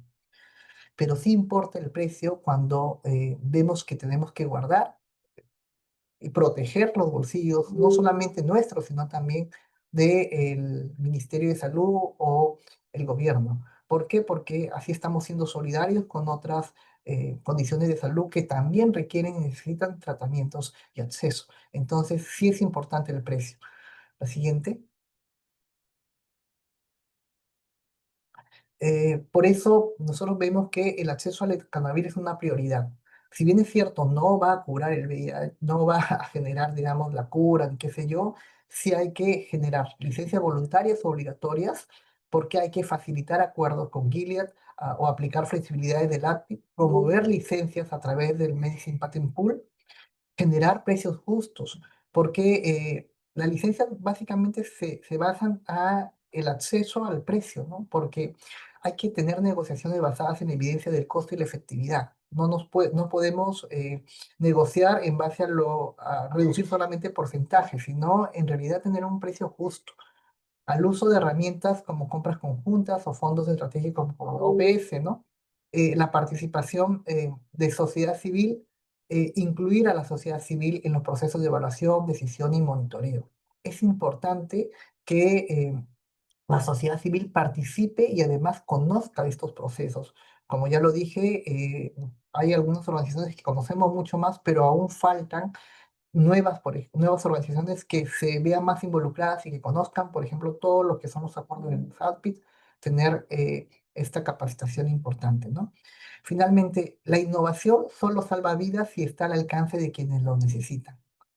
Es decir, que ningún medicamento innovador que va a entrar al mercado y no está al alcance de nada va a servir.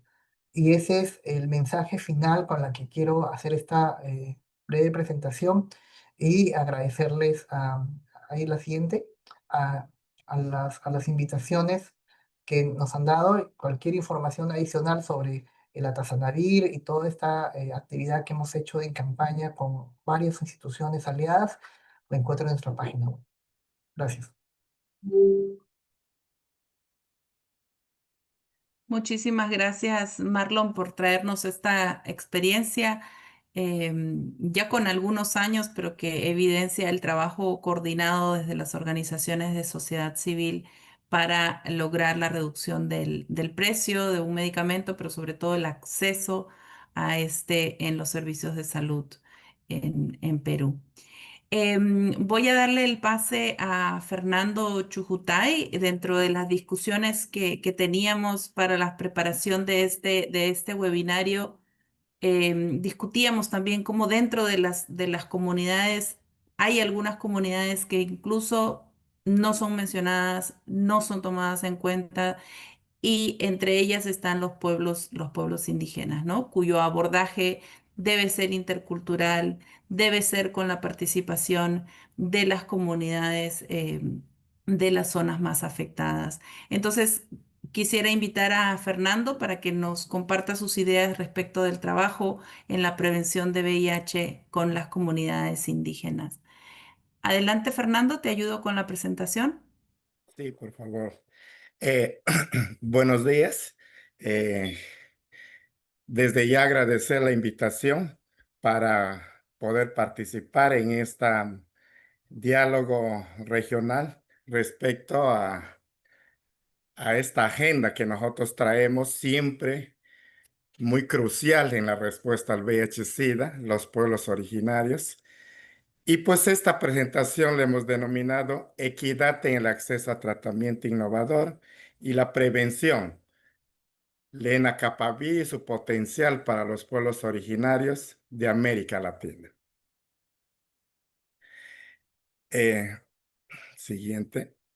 Bueno, quiero iniciar esta presentación con esta portada referida el 10 de octubre del 2024, donde que los pueblos originarios demandamos y exigimos el acceso a Lenacapavir en América Latina y que dentro de estos procesos de acciones de incidencia en este espacio, también hemos estado generando un llamado en el marco de este evento que se realizó en Lima, Perú, a aquellas instituciones que realizan estudios, proyectos, eventos internacionales y productos y que estos deben tener también un acercamiento en el terreno, en los espacios geográficos donde están las poblaciones indígenas, para que estos temas sean más accesibles y no inaccesibles para quienes finalmente sean las comunidades indígenas, no queden relegadas siempre en porcentajes inalcanzables, ¿no? Siguiente. Bueno, nuestro marco, en el marco de todo este proceso, para nosotros es los Objetivos de Desarrollo Sostenible en materia de salud pública al 230. Nos basamos en el convenio 169 y en la Agenda 230 para el Desarrollo Sostenible, que tiene como promesa de no dejar a nadie atrás, en particular a pueblos originarios, que nos ofrece una ruta clara hacia un mundo donde todas las voces seamos escuchadas, todas las culturas seamos respetadas y las desigualdades se reemplacen por oportunidades. Y esto está basado en salud y bienestar, poner fin a la epidemia del SIDA al 2030 y la cobertura sanitaria universal y medicamentos esenciales.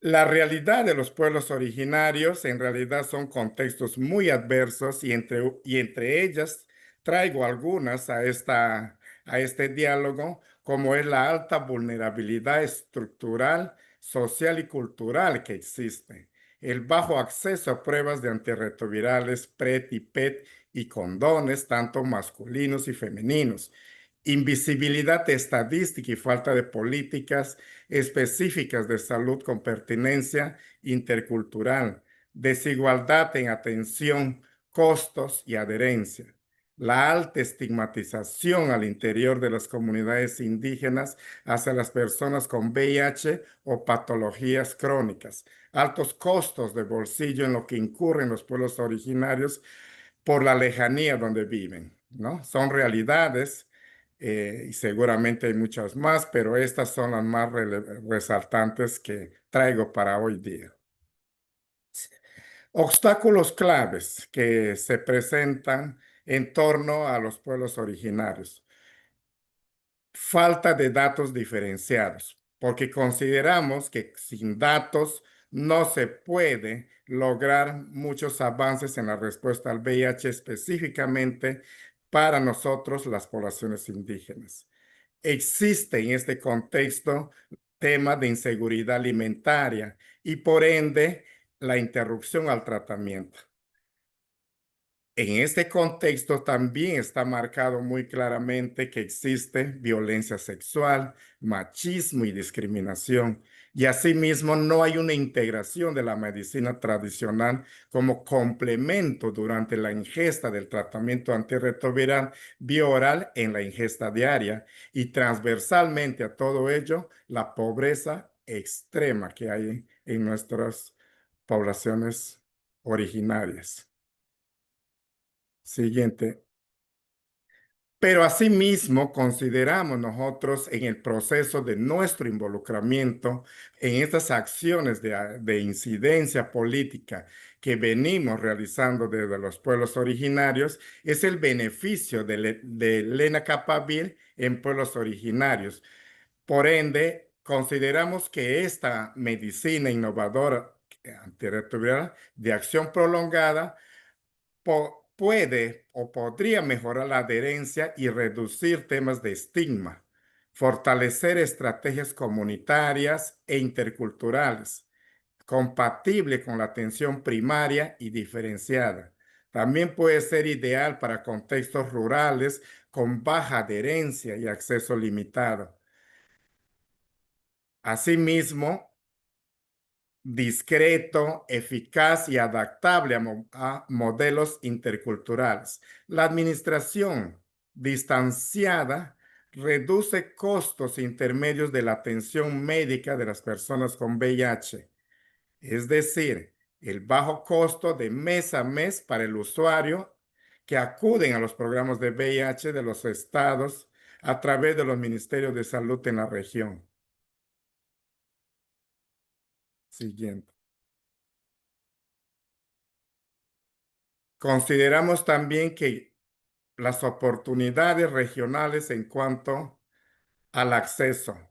En materia de innovación biomédica, el tratamiento antirretroviral PrEP vía oral genérico, pero que al mismo tiempo inaccesible para los pueblos originarios. Salud comunitaria. Es importante considerar que técnicos, promotores de salud indígenas, parteras, sabios y sabias, curanderos y curanderas pueden ayudar en la oferta y la demanda del acceso a los programas de salud del Estado, acceso a los antirretrovirales y acceso a la salud con pertinencia intercultural de los pueblos originarios y con conocimiento de la medicina ancestral. En temas de inclusión política en salud, Brasil, Perú, México, Chile vienen accediendo o avanzando en esta materia, pero sin embargo hay un reflejo que poco de esto sigue existiendo o llegando para nosotros, los pueblos originarios. La cooperación internacional como OPS, ONUCIDE y Fondo Mundial creemos que tienen un rol clave importante aquí en la agenda indígena para ayudar y ser parte de estas acciones de incidencia política. Siguiente. Asimismo, identificamos desafíos persistentes como la falta de ensayos clínicos con poblaciones indígenas, por ejemplo. El débil enfoque de la salud intercultural en políticas de VIH, barreras geográficas, estigma y discriminación, así como también obstáculos legales y financieros para nuevos medicamentos innovadores en la respuesta al VIH-Sida en poblaciones originarias para la América Latina. Consideramos como estrategias y recomendaciones incluir el tratamiento antirretroviral, así como también la PrEP, para el acceso a medicamentos innovadores como parte de la política pública en salud con enfoque indígena.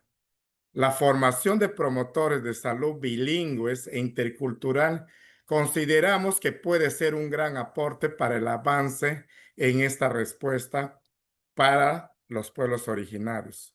Asegurar financiamiento para el acceso de medicamentos innovadores. Involucrar a los pueblos originarios en acciones de incidencia política para promover licencias obligatorias. Y esto está refrendado en el marco del convenio 169 de la OIT también. Siguiente. Va cerrando, Fer, por favor. Sí, vamos ya. Bueno, pasamos, creo que a unas siguientes láminas. Conclusiones, me parece que sí clave. Lenacapavir representa, si bien es cierto, hay muchas barreras, pero para las poblaciones indígenas sería una oportunidad para mejorar la calidad de vida de los pueblos originarios frente a estas situaciones muy adversas que se vienen presentando en la actualidad. Avanzar a la justicia y la equidad en salud intercultural. El acceso a la salud consideramos y vemos y lo reflejamos que no es una caridad, es un derecho humano para todos. Urge un enfoque intercultural en el cumplimiento de los Objetivos de Desarrollo Sostenible el 230 en materia de salud pública y los pueblos indígenas sin mucha intervención por parte de los diversos actores y de los gobiernos, seremos una de las poblaciones que no vamos a llegar con una salud integral, la cual esté garantizada por derechos humanos. Siguiente. Creo que ya vamos Sí, Sí, estos es son la unas última. acciones de incidencia que como pueblos originarios hemos hecho en el marco de la Conferencia Internacional en Lima, Perú, el 10 de octubre, la cual hace y refleja nuestro involucramiento bajo este tema de indígenas en emergencia y peligro de extinción por causa del VIH-Sida.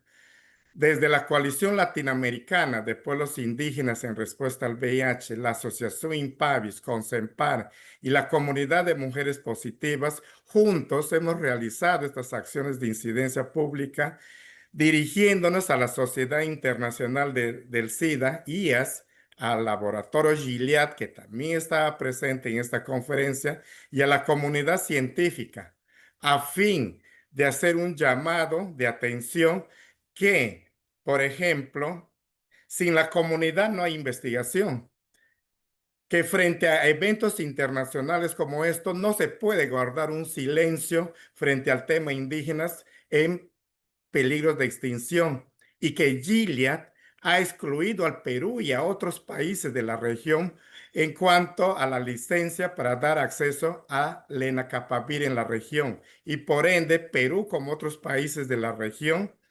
necesitan este otorgamiento de licencias voluntarias para acceso a medicamentos, la cual nosotros como poblaciones indígenas también estamos siendo parte y hacemos un llamado a la reflexión de seguir involucrándonos en estos diversos espacios para la incidencia, pues que consideramos que somos actores claves en acceso a la ciencia y a medicamentos innovadores como en el marco de nuestros derechos. Muchísimas gracias, lo dejo ahí y atento a cualquier Muchas consulta. gracias. Fernando, muchísimas gracias por traernos esta mirada también de la red de pueblos originarios. Nos hemos pasado un poco de tiempo, pero creo que podríamos darnos unos 10 minutos más para quienes fielmente se han quedado en la sala, a pesar de que ya estamos con el tiempo vencido. Estamos poniendo nervioso un poco a Sergio, que nos monitorea el Zoom.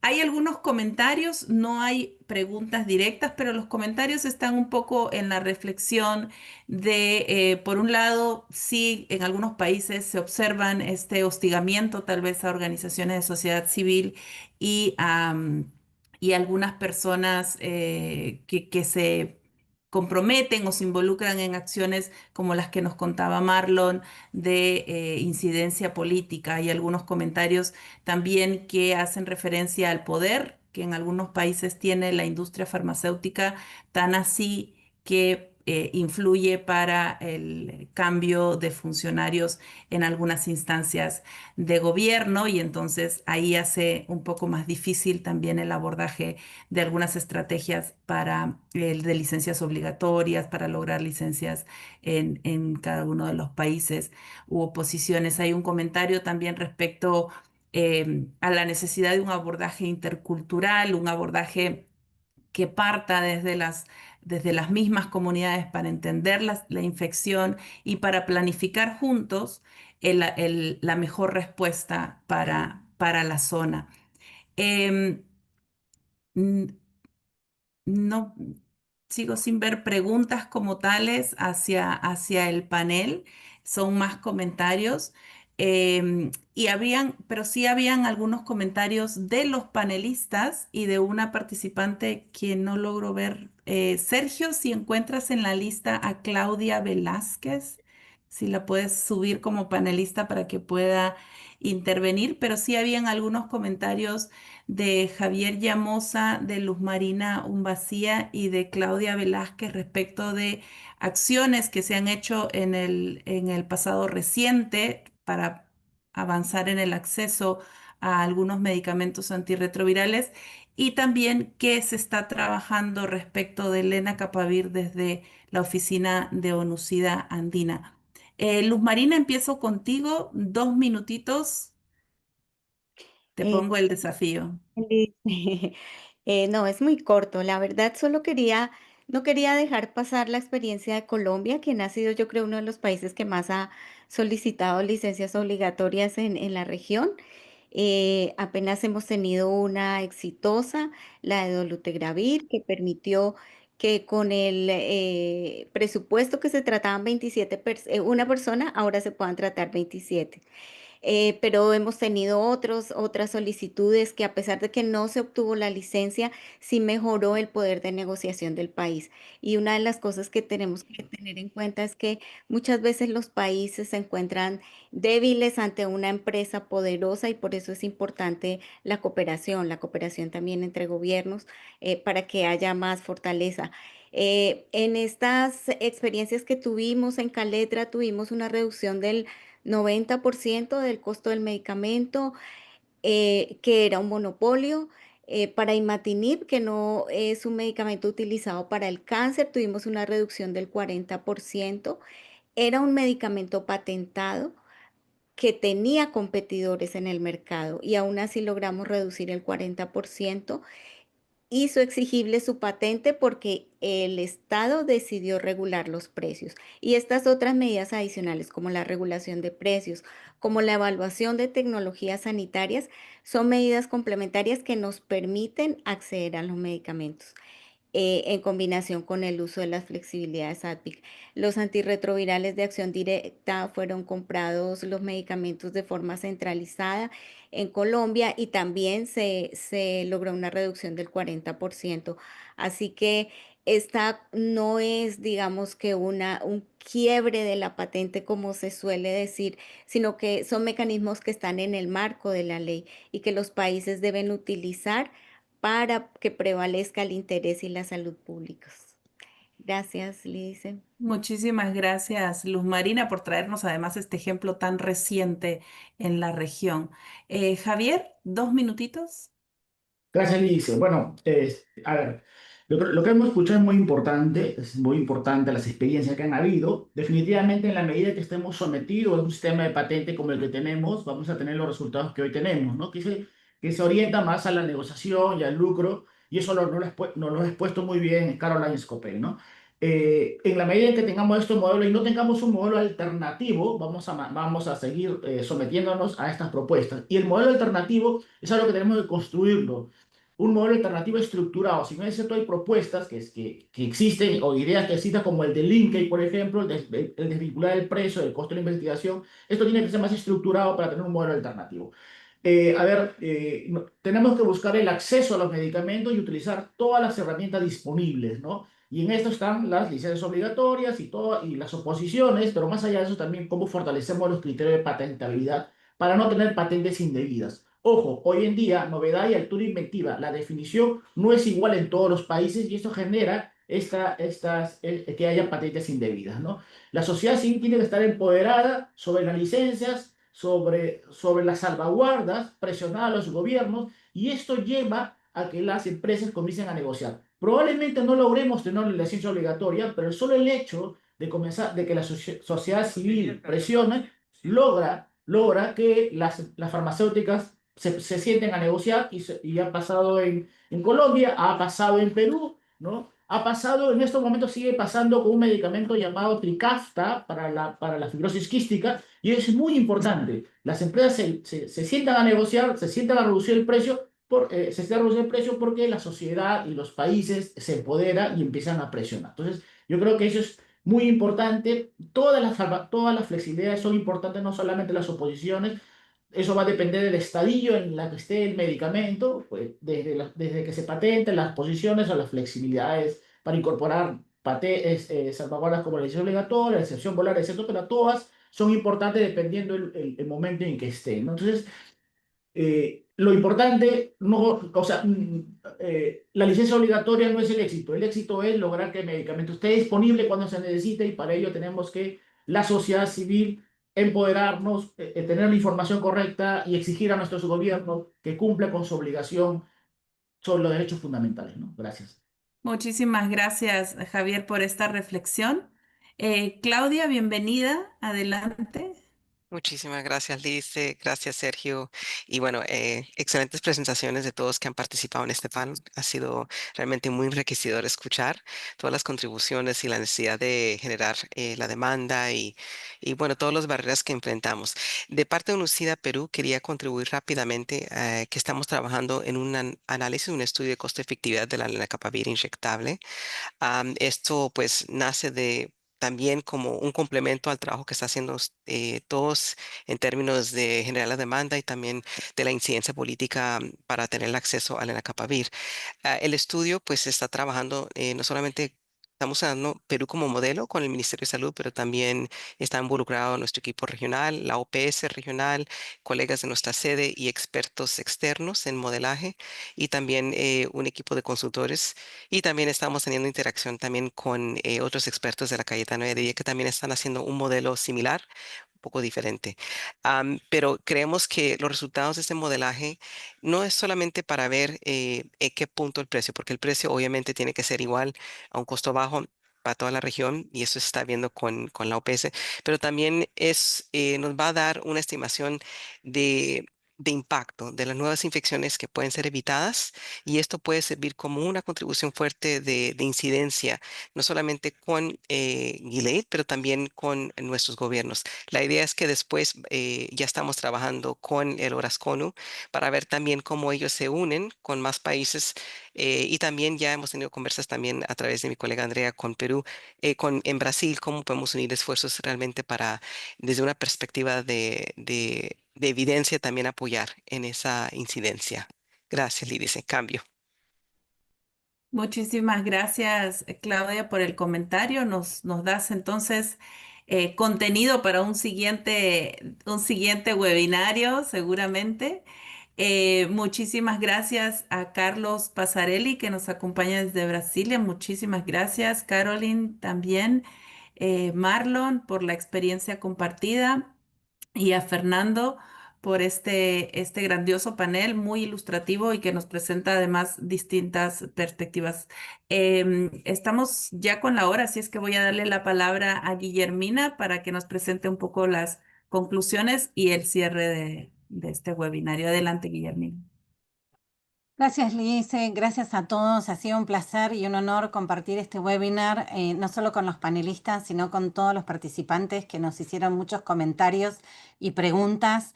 Tenía conclusiones de cada uno de los presentadores, pero dado el tiempo, me voy a quedar con compartir solo algunas palabras. ¿Qué pedimos? Equidad en el acceso, transparencia, rendición de cuentas, autonomía de los gobiernos y de las comunidades, como fue hecho. ¿Cómo creemos que hay que hacerlo? Con conocimiento y formación de la sociedad civil, apoyando, trabajando juntos. Abogacía, comunicación y movilización. Es lo que estamos haciendo. Hoy es el Lenacapavir, pero en realidad es romper barreras, es llegar al acceso a la salud integral como derecho. El gran desafío, la respuesta es siempre colectiva, es que sea regional, que sean todos nuestros países latinoamericanos trabajando juntos para lograr un nuevo esquema, una reforma estructural que nos diferencie. Y para terminar, no dejar a nadie atrás. Todas las voces escuchadas, todas las culturas respetadas. Gracias, Fernando, por traernos tu voz. La vida y la salud sobre las ganancias, la salud como un derecho y no como un negocio. Muchísimas gracias. Por favor, apóyennos con la Carta a los Gobiernos y con las distintas acciones que vamos a seguir haciendo en este camino para lograr el acceso justo al Lenacapavir y para mucho más. Muchísimas gracias. Buenas tardes.